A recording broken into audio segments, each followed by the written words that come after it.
அன்பானவர்களே, அன்பு வணக்கங்கள்.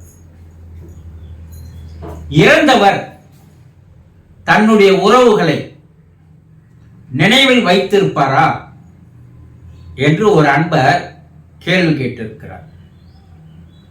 நம்ம பொதுவா என்ன நினைக்கிறோம், அவர் இறந்துட்டார்னா எல்லாமே முடிஞ்சு போச்சு, இனிமேல் எதுவுமே இல்லை, அவர் போயிட்டாரு, அவர் செத்துட்டாரு,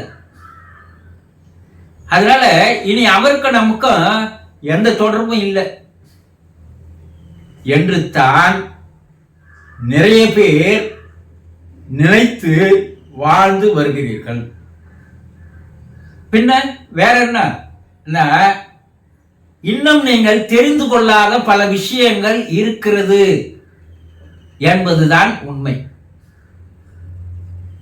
இறந்தவர் என்று சொல்லப்படுபவர் அவருடைய உடல் மட்டும்தான் மரித்து போயிருக்கிறது, அவர் தேகம் மட்டும்தான் என்ன ஆயிருக்குது, அது செத்து போயிடுச்சு. அந்த காயம் என்று சொல்வார், உடல், தேகம், காயம், மெய் என்று பல பேர் வச்சு அழைக்கிறோம் இல்லையா, இவையெல்லாம் அது மட்டும்தான் இறந்து போச்சு. ஆனா அந்த உடலுக்குள்ளே இத்தனை காலங்களாக அந்த உடலை சிந்திக்க வைத்தது யார், அந்த உடலை எண்ண வைத்தது யார், அந்த உடலை பார்க்க வைத்தது யார், கேட்க வைத்தது யார், பேச வைத்தது யார், உண்ண வைத்தது உறங்க வைத்தது யார்? அந்த உடலா? இல்ல, அந்த உடலுக்குள்ளே ஒன்று இருக்கிறது, அது மனம். அந்த மனம் தான் சிந்திக்க வச்சது, அந்த மனம் தான் பார்க்க வச்சது, அந்த மனம் தான் எண்ண வச்சது, அந்த மனம்தான் உறவுகளை கொண்டாடியது. இது என் தாய், இது என் தகப்பன், இது என் கணவன், இது என் மனைவி, இது என்னுடைய அண்ணன், இது என்னுடைய தம்பி, இது அக்காள், இது தங்கை, இது மாமா, இது மச்சான். எது? இந்த தேகமா? இந்த தேகத்திற்குள்ளே இருந்த மனம்தான் இந்த உறவுகளை பெயர் வைத்து கொண்டாடி வந்தது. சரி, அந்த மனம் செயல்படுவதற்கு எது காரணமாக இருந்ததுன்னா, உயிர், ஆன்மா, ஆத்மா, ஆவி, ஜீவன் பல பேர் சொல்றல்ல, அந்த ஆன்மாதான் உயிர் மனத்தை செயல்பட வைத்தது, மனம்தான் உடலை செயல்பட வைத்தது. இப்ப உடல் மட்டும் போயிடுச்சு. உடல் எப்படி போகுதுன்னா, இந்த மனமும் ஆன்மாவும் உடலை விட்டு வெளியேறி விட்டது. இப்ப இந்த உடல் எதுக்கு யூஸ் ஆக? இப்ப இந்த உடல் எதற்கு? டிரைவர் இல்ல, ஓட்டுநர் இல்ல, அப்ப அந்த பேருந்து என்ன ஆகும்? அப்படியேதான் நிற்கும், வேற எதற்கும் பயன்படாது. ஒரு ஓட்டுநர் இருந்தாதான் அந்த பேருந்தை ஓட வைக்க முடியும். ஒரு பைலட் இருந்தாதான் அந்த விமானத்தை என்ன பண்ண முடியும்? பறக்க வைக்க முடியும். ஒரு என்ஜின் டிரைவர் இருந்தாதான் அந்த ரயில ஓட வைக்க முடியும் இல்லையா? அப்ப அந்த வாகனம் என்பது, வாகனம் ஓட்டி இல்லை என்றால் அந்த வாகனம் எதற்கும் பயன்படாது போத இந்த உடலில் இருக்கின்ற மனமும் உயிரை வெளியேறிச்சு. இந்த தேகம் என்ற வாகனம் இனி எதற்கும் பயன்படாது. நம்ம என்ன நினைச்சிடறோம், அந்த மனமும் ஆன்மாவும் கூட இறந்து விட்டுதா நினைக்கிறோம். கிடையாது. நீங்க 30, 40, 50 ஆண்டுகளாக அந்த உடலிலே வாழ்ந்து வந்த அந்த மனம், ஆன்மா இரண்டும் வெளியேறி விட்டது. அப்போ தேகம் போயிடுச்சு.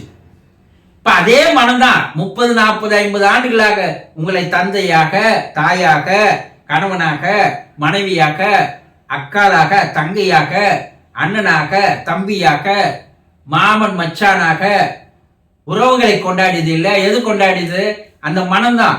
அந்த மனசுல பதிவாகி இருக்கின்ற அந்த உறவுகள் எல்லாம் அப்படியே தான் இருக்குது. அந்த மனம் இப்ப உடம்பு விட்டு வெளியே போனா கூட அந்த மன உடல், இந்த மெயின் பாடி இருக்குது பாருங்க, அது இப்போதும் தன்னுடைய உறவுகளை நினைவில் வைத்திருக்கிறது, நினைவில் வைத்துக் கொண்டுதான் வாழ்ந்து வருகிறது. அந்த மனம்தான் அடுத்த பிறப்பிற்கு காரணமாக அமைகிறது. அது கர்மா, வாசனைகள், சமஸ்காரங்கள், பதிவுகள், இன்னும் பல பேர் சொல்லுவாங்க. ஆனா அந்த மனம்தான் அனைத்திற்கும் காரணம். அந்த மனம்தான் போகுது, மறு ஒரு பிறப்பு எடுக்குது, திரும்பி அந்த மனம் செயல்படுது, மறுபடியும் தேகம் இறந்து போகுது, வேறு ஒரு தேகத்திற்குள்ள அந்த மனம் போகுது. இப்போ வேறு ஒரு பிறப்பு, மறு ஒரு பிறப்பு எடுக்கின்ற வரை அந்த மனம் உங்களுடைய உறவுகளை நினைவில் வைத்துக் கொண்டிருக்கும். இதுல எந்த சந்தேகமும் இல்லை. ஆனா ஒரு சிலருக்கு மறுபிறப்பு எடுத்த பின்பா கூட 8-10 வயது வரைக்கும் போன பிறப்பினுடைய தாய் தந்தை, கணவன் மனைவி, உறவுகள், சொந்தங்கள் எல்லாமே அந்த 8 வயது 10 வயது இருக்கின்ற குழந்தைக்கு போன பிறப்பினுடைய நினைவுகள் அப்படியே இருக்கிறது. இப்ப இறந்துடுறாரு, அவர் சில காலம் ஆவி உலகில் வாழறாரு, மறுபடியும் போய் மறுபிறப்பு எடுக்கிறாரு. மறுபிறப்பு எடுக்கும் போது போன பிறப்பினுடைய உறவுகளை தன்னுடைய கவனத்தில் வைத்திருக்கிறார், நினைவில் வைத்திருக்கிறார் என்பதை பல்வேறு நாடுகளில் பல்வேறு ஆராய்ச்சிகள் இடையில் பல லட்சக்கணக்கான நிறுவனங்கள், ஆதாரங்கள் எல்லாம் வெளியிடப்பட்டிருக்கிறது. இதுல இருந்து மறுபிறப்பு என்பது உண்மை, போன பிறப்பு என்பது உண்மை, அடுத்த பிறப்பு என்பது உண்மை என்பதை நிரூபித்து காட்டியிருக்கிறார்கள். அப்போ அந்த இறந்து போனவருக்கு உங்களுடைய உறவுகள் எப்போதும் நினைவில் இருக்கும். அடுத்த பிறப்பு எடுக்கின்ற வரை நினைவில் 100% இருக்கும் என்பதை நீங்கள் தெரிந்து கொள்ளுங்கள். சந்தோஷம்.